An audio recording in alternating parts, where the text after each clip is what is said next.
দর্শক, খবরের শুরুতেই জানছিলেন রাজধানীর মিরপুরে ভয়াবহ আগুনে প্রাণ গেছে ১৬ জনের মরদেহ নেওয়া হয়েছে ঢাকা মেডিকেলে। এই মুহূর্তে সেখান থেকে আমাদের সাথে যুক্ত হচ্ছেন শামীমা সুলতানা, আমাদের রিপোর্টার সেখানে রয়েছেন। শামীমা, মরদেহ একের পর এক আনা হচ্ছে, এখন আসলে ডাক্তাররা কি বলছেন আর কতজনের সম্ভাবনা রয়েছে যারা দগ্ধ হয়েছেন তারা কতটুকু আসলে কিওর হতে পারবেন, যদি আমাদেরকে একটু বলতেন। 4 গুণ শক্তিশালী এনজাইম ও অধিক ফেনা সমৃদ্ধ অরিক সিলভার ওয়াশ মাত্র ৭০ টাকায়। দৃষ্টি, আপনাকে একটু বলে রাখি যে যারা এখানে দগ্ধ হয়ে এসেছিলেন, দগ্ধ ঠিক না, বিভিন্নভাবে আহত হয়ে এসেছিলেন মাত্র 3 জন, এবং তারা কিন্তু প্রাথমিক চিকিৎসা নিয়েছেন। আর এর বাইরে মরদেহ এসছে 16টি, এবং সেই 16টি মরদেহ কিন্তু তাদের কারোরই পরিচয় নিশ্চিত করা যায়নি।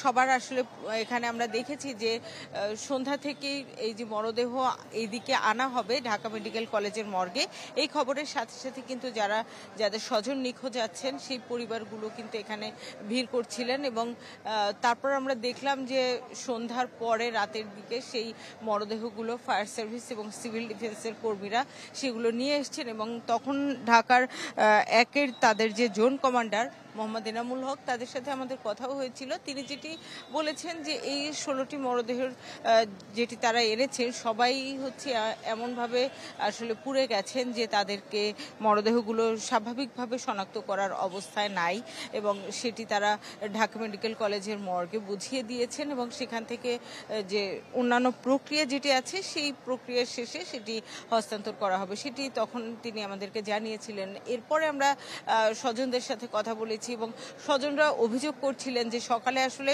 ওই পোশাক কারখানাটি, অর্থাৎ যেটিতে প্রথম আগুনের সূত্রপাত বলে ধারণা করা হয় প্রত্যক্ষদর্শীদের কাছ থেকে, সেখানে সেটি যদি তালা দেয়া না থাকতো তাহলে আসলে এত মানুষ প্রাণ হারাতেন না, তারা তাদের স্বজন হারাতেন না। এবং একই সঙ্গে এখানে স্বাস্থ্য সচিব কিছুক্ষণ আগে এসেছিলেন, তিনি যেটি বলেছেন যে মরদেহগুলো যেহেতু আসলে স্বাভাবিকভাবে চিহ্নিত করা যাচ্ছে না, তো সেজন্য আগামীকালকে সকালে সেখানে এই যে মরদেহগুলো 16টি সেটি থেকে নমুনা সংগ্রহ করা হবে, অর্থাৎ ডিএনএ নমুনা, এবং তারপর স্বজনদের নমুনাও নেওয়া হবে। তারপর মিলিয়ে সেই নমুনা যাদের সাথে মিলবে তাদের পরিচয় নিশ্চিত হলে সেই অনুযায়ী হস্তান্তর করা হবে পরিবারের কাছে।